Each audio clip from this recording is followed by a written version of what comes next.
Alrighty, folks. Evening, everyone. Meteorologist Michael Wilhite here with Southern Indiana Weather. Thanks for logging on here to my latest video update here. Quiet weather around us right now. It's gotten a little bit hot, but we've turned into September. So now we turn our attention to the fall outlook. What can this fall expect for us? Now, fall astronomically on your calendars there, by that is what I mean.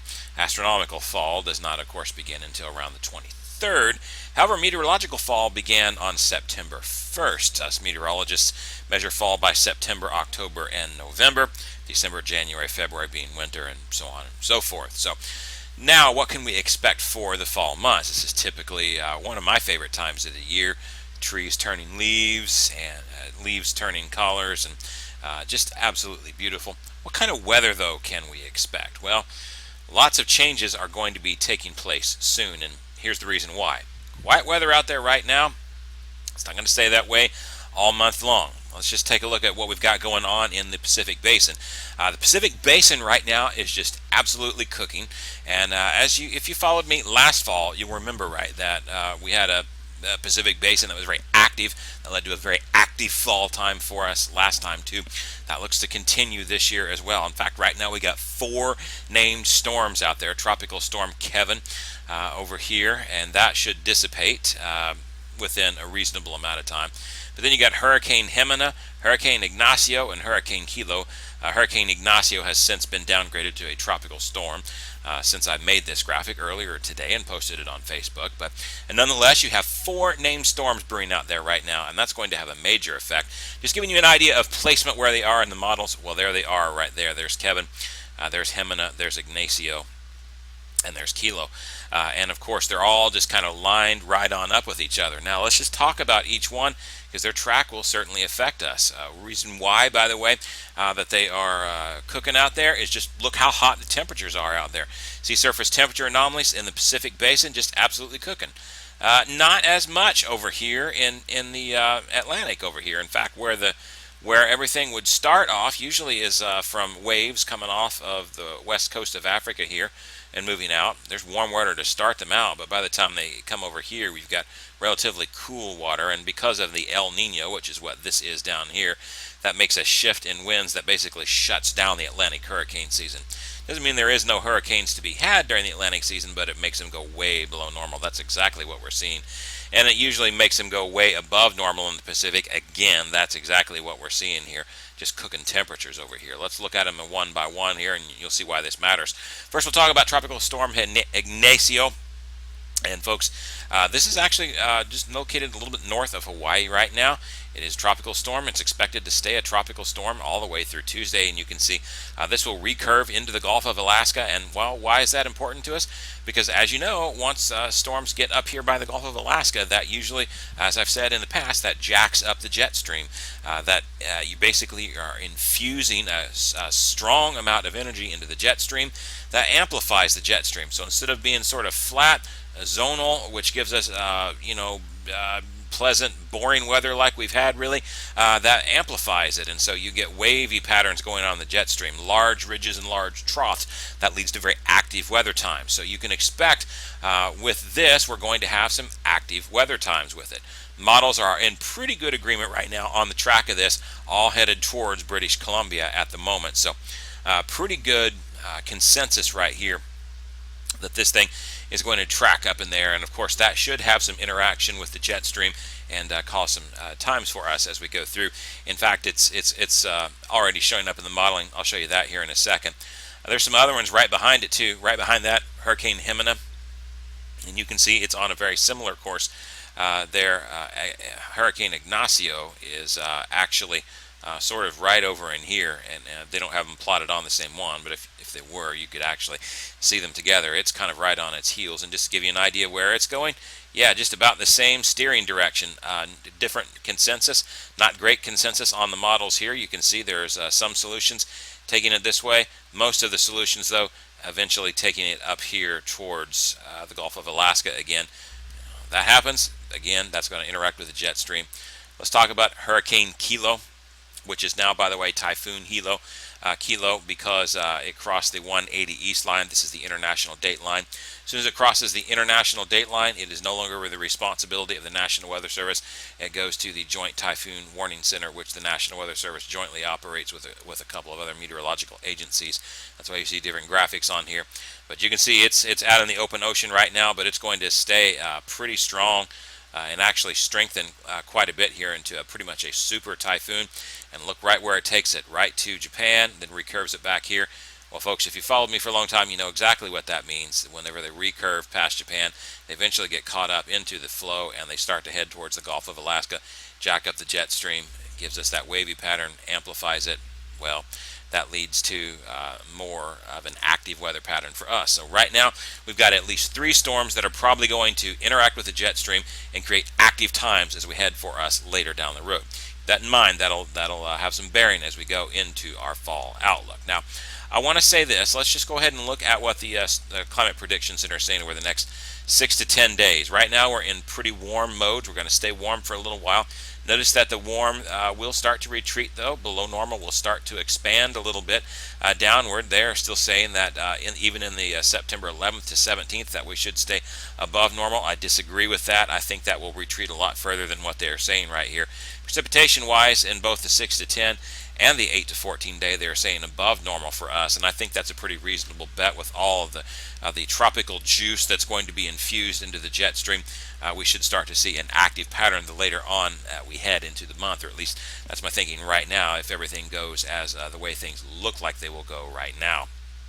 Now you can see that already starting to show up into the modeling. We've got the 90s that have returned again. No way we hit 97, by the way, on Friday. Sometimes the GFS ensembles like to overdo things a little bit, but I certainly think low 90s the next few days are very reasonable and can be expected. We did not hit 94 today. We hit 91, so you can see, again, that kind of an idea was in play there. But watch this, and as the first of those typhoons start to jack up the jet stream, the Ignacio comes into the picture, and boom, we go from the 90s down into the 70s.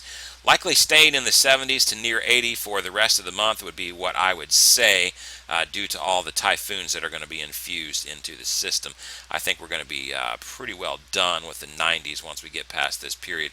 The way things look to me right now, I could always be wrong on that. Weather always changes, but that's the way things look to me right now at this point anyway. Now, let's talk about this. Why is this happening? Well, if you remember, if you read and watched the video that went with my preliminary winter forecast, by the way, you can go to southernindianaweather.com, hover over winter, click on preliminary winter forecast. It's also mobile friendly. You can get it there as well. Got a little write-up about what you can expect this winter, my preliminary thoughts. There's also a video that goes along with this down at the bottom if you're interested in watching that. And one of the things that I showed in that video was what you can expect this fall. I mentioned that I have been looking at the analogs, and what an analog is.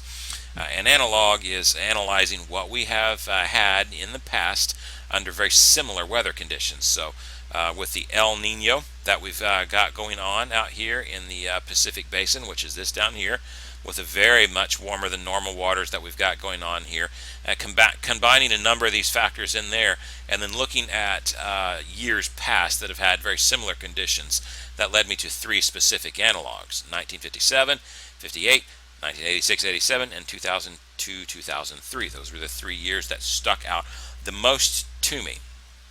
Combining those gives you, and going back and look at historical data as to what actually happened, can give us a little bit of a picture as to what the fall and into the winter months might be. And as I said in my preliminary winter outlook, I'm going to be looking for this fall, see how this does indeed verify. If it verifies well in the fall, that's a good indication that we can continue on with confidence there in the current winter forecast for the winter, which is for wild temperature swings, by the way. Watch the video and read the blog and you can get a little bit more about that. But here's what it said for the fall.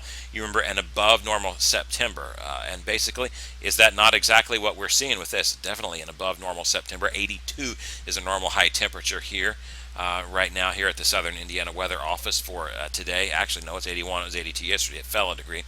And so you can see we are way above normal. Even as we get later into the month, we'll dip down into the 70s, into the, and so 79, 78 degrees may even be right at or a little bit above normal as you head into this as well. But we're going to return to that cooler than normal pattern eventually as you head into the month.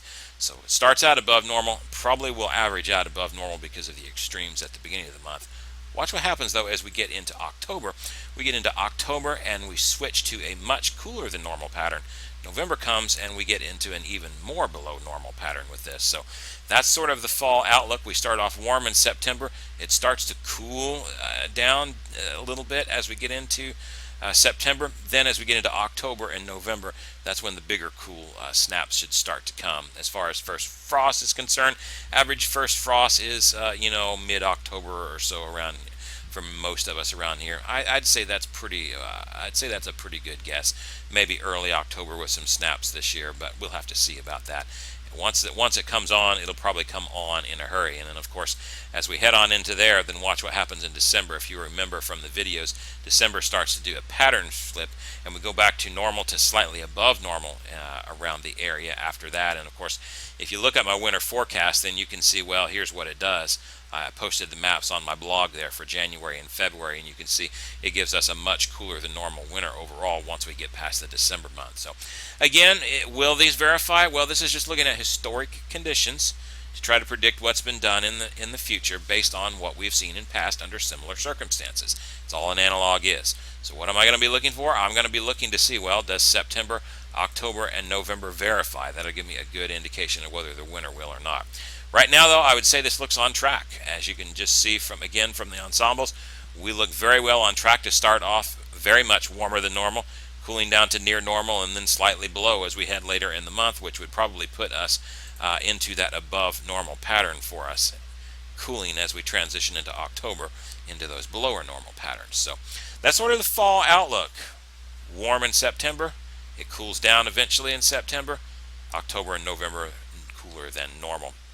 I would say, by the way, active weather times. I don't see the Pacific changing anytime soon. And whenever you have got this kind of a Pacific basin out here with storms like this cooking, and last year they cooked all the way into November, that should lead to a pretty active fall from the way things look right now.